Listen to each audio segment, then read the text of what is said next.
আপনারা সর্বপ্রথম এই ভাষণটা শোনেন। আমি একটা মুসলমানের স্কলারের বক্তব্য শুনছিলাম, ইসলাম ধর্মে রেপ করাটা কোনো খারাপ কাজ নয়, ইসলাম ধর্মে মূর্তি পূজাটা খারাপ কথা। আল্লাহ নাকি বলেছেন রেপ করা কোনো খারাপ জিনিস নয়। যে আলেমটা এই বক্তব্য দিয়েছে যেটা তুই বলছিস, সেই আলেমের ভিডিওটা আর তোর এই ভিডিওটা দুটো একসাথে ছেড়ে দেখা, তারপরে আমরা বাংলার মানুষ ভাববো যে তুই সত্যি একটা জায়েজ সন্তান, আর না হলে আমরা ভাববো তুইও ওই সকল বিজেপি আরএসএসের নাজায়েজ ঔলাদ।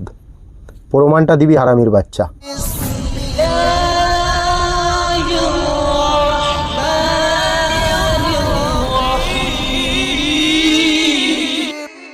পশ্চিমবাংলায় বিজেপির মঞ্চ থেকে অর্জুন সিং নামের একটা কুত্তার বাচ্চা, একটা জারদ সন্তান, সে একটা নোংরা ভাষণ দিয়েছে আমাদের শরিয়াতটাকে নিয়ে।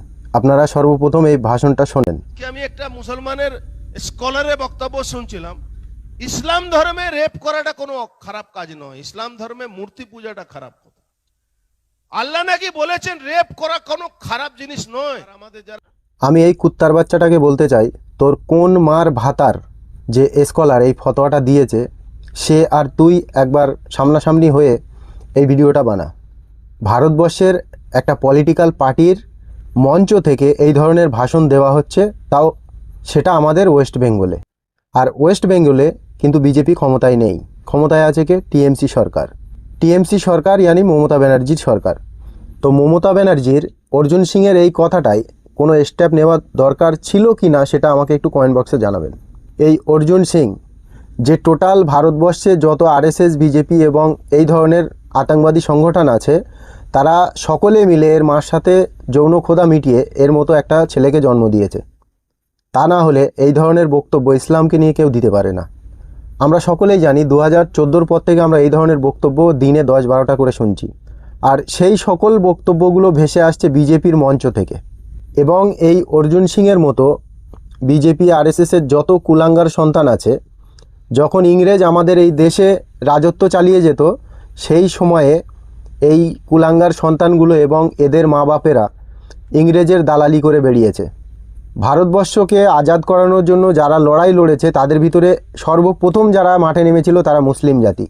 কিন্তু আমাদের এই দেশে, যে দেশকে আমরা আমাদের রক্ত দিয়ে আজাদ করিয়েছি, আমাদের এই দেশে আমাদের উপরে অত্যাচার করা হচ্ছে। আর আমাদের রবের নামে, আমাদের নবী সাল্লাল্লাহু আলাইহি ওয়াসাল্লামের নামে এই ধরনের কুমন্তব্য করা হচ্ছে বিজেপির মঞ্চ থেকে, সেটা আমরা সকলেই জানি। কিন্তু আমাদের ওয়েস্ট বেঙ্গলে যেন এই জিনিসটা দিনে দিনে বেড়েই চলেছে, আর মমতা ব্যানার্জির সরকার কিচ্ছু করতে পারছে না। এর কারণ কি? আমি রিকোয়েস্ট করব শ্রীমতী মমতা ব্যানার্জিকে, যদি আপনি না চান যে বাংলাটা গুজরাটের মতো হোক, তাহলে এই ধরনের যত মানুষ আছে তাদেরকে ইমিডিয়েটলি আপনি জেলে ভরেন। আর এই অর্জুন সিং নামের এই যে কুলাঙ্গারটা, এই কুলাঙ্গারটাকে ইমিডিয়েটলি অ্যারেস্ট করুন, আমি রিকোয়েস্ট করছি, বিশেষ করে আমাদের রাজ্য সরকার মমতা ব্যানার্জির কাছে।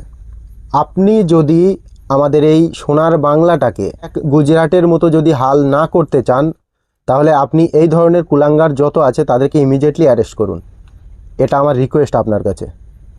আর আমি একটা কথা এই কুত্তার বাচ্চাটাকে জানিয়ে দিতে চাই, এই যে অর্জুন সিং সারা পৃথিবীর হারামখোর মানুষ যারা আছে তাদের নাজায়েজ ঔলাদে, একে আমি ওপেন চ্যালেঞ্জ করতে চাই।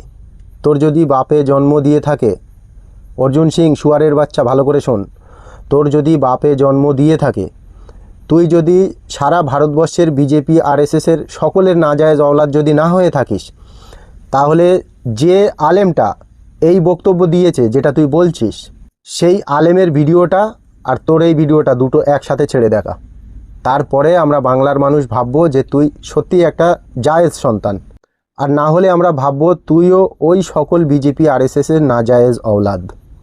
প্রমাণটা দিবি হারামির বাচ্চা, যদি বাপের বেটা হয়ে থাকিস।